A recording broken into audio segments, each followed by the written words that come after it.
Everywhere you look, there are these performance SUVs popping up, from the Porsche Cayenne to the Lamborghini Urus. It seems these days everybody wants to put more of the sport in sport utility vehicle. And the Maserati Levante here is as close as we've gotten to a Ferrari SUV, at least for now. So grab shotgun with me and let's hit the road and see what all the fuss is about. Now I say this is the closest we've gotten to a Ferrari SUV because the Levante here is powered by Ferrari's F160. That's a twin turbocharged 3-liter V6 engine, though you only ever find it under the hood of the Levante, the Quattroporte, and the Ghibli, all Maserati vehicles, so maybe it's more accurate to call it a Maserati V6, but I don't make these rules. Now in the base model it makes 345 horsepower, but this here S model makes 424 horsepower and 428 pound-feet of torque, which is more than just a pretty good amount of power for this vehicle. It's downright excellent. The only transmission available to the Levante is an 8-speed automatic, and that's going to send torque to the Q4 all-wheel drive system.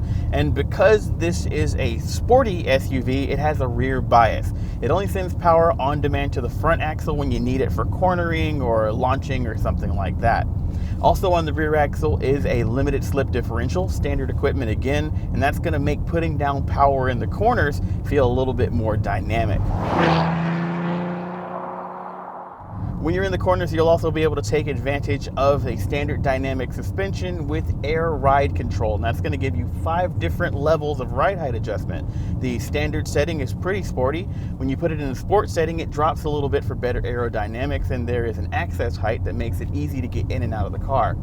Above that, there are 2 off-road heights that are going to raise the suspension, not that you're going to be doing a lot of trail riding on these optional 21-inch wheels that we've got today. Now the handling is pretty good. This thing feels pretty nimble for an SUV, but of course the best part of this is how good that powertrain sounds when you're doing 0 to 60. Oh man, I love the way that thing snaps off shifts and the little extra bark that it gets at the end when you hit the paddle shifters. These things also sound pretty good. I like the click that they make. 0 to 60 in this case happens in around 5 seconds, but if you opt to one of the more powerful V8s, you can get that to under 4. Now on the outside, the Levante is a handsome vehicle for an SUV. Up front, you've got the big Trident grille and a front end that looks a lot like Maserati's Ghibli. Then we've got the 3 ports on the fender and very muscular shoulders out back. This vehicle wears Maserati's design language well, and even though it had to make a lot of space for people and cargo on the inside, it still manages to look very slick going down the road.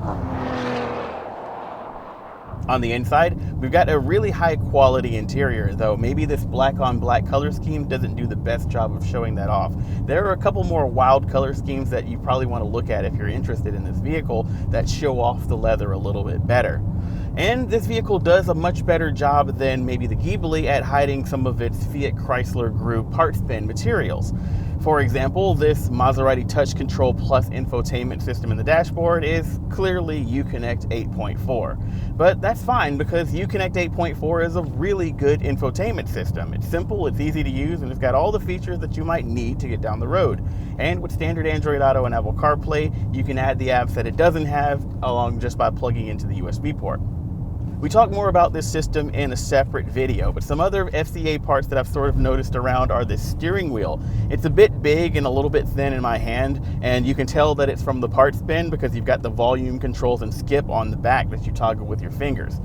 Also, we've got the full suite of driver aid features available to the Fiat Chrysler Group with things like adaptive cruise control that works in stop and go traffic and lane centering steering assist. Sometimes pulling from a parts bin isn't a bad thing when those parts you're pulling are high quality and they actually work, which is more than I can say for some exotic vehicles.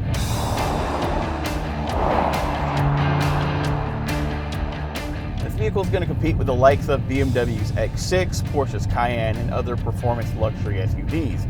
And while the technology in the dashboard isn't maybe as gee-whiz as those vehicles, the performance definitely has a really good drama to it. Maserati's engineers have done a good job of making sure that when you put this thing into sport mode and grab that paddle shifter, it feels like a special occasion. I really like this one. The 2019 Maserati Levante starts at $77,000 for the base model, but our S here adds an extra 11 grand to the bottom line and gives you an extra 80 horsepower for your trouble. We're looking at around $104,000 as tested here because we've got a bunch of options and destination charges to deal with. Fully loaded though, you're looking at a starting price of around $170,000. That's a lot of money, but compared to something like the Lamborghini Urus, maybe it's not that big of a deal. Let us know what you think in the comments below. Before you do, hit the subscribe button for even more cool roadshow videos.